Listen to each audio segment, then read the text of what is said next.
रहा और वर्तमान में आप महाराष्ट्र के गवर्नर के रूप में काम कर रहे हैं। जैसा लगता है कि आपका राजनीतिक जीवन 40 साल का है और विभिन्न जिम्मेवारियों को आपने निभाया है।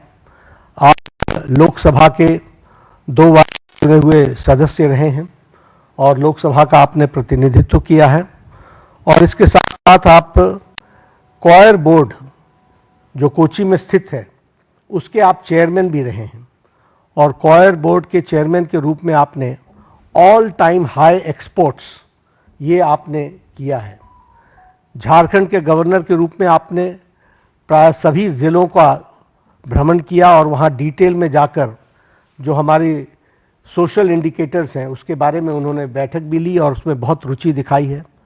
महाराष्ट्र के राज्यपाल के रूप में भी आप एक्टिवली हमारे जो सोशल सेक्टर के जुड़े हुए विषय हैं उनके बारे में आपने खुद मॉनिटरिंग करके और उसके सारी चीज़ों को आगे ठीक ढंग से आगे बढ़े उसमें उन्होंने विशेष करके काम किया है। मैं व्यक्तिगत रूप में बोल सकता हूं कि ट्यूबरक्लोसिस एलिमिनेशन में उनका बहुत बड़ा योगदान है।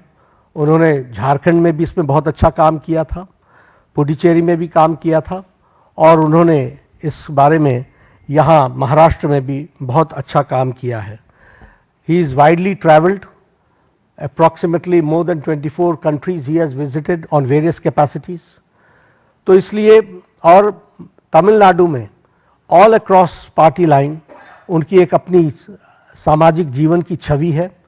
He commands respect in all sections of the society and he is considered to be a person as a statesman who is recognized in the state.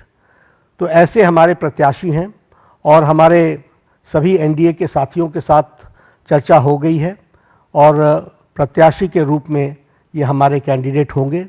हमारे आप सब के माध्यम से अपील है कि हमारे विपक्षी दल के साथ भी हम बात करेंगे, उनका भी हमको समर्थन मिले ताकि हम सब लोग मिल करके उपराष्ट्रपति पद के का निर्विरोध चुनाव हो, ये हमारी आशा है।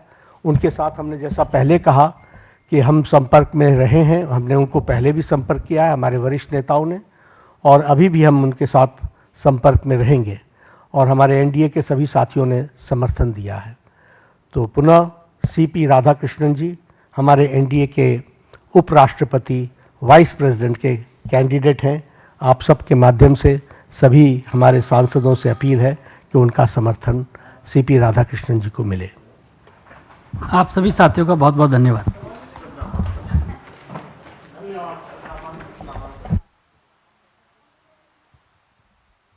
अभी एनडीए के साथ बातचीत करके तय करेंगे, हमने तय नहीं किया है लेकिन जब करेंगे तो आपको सूचित करेंगे।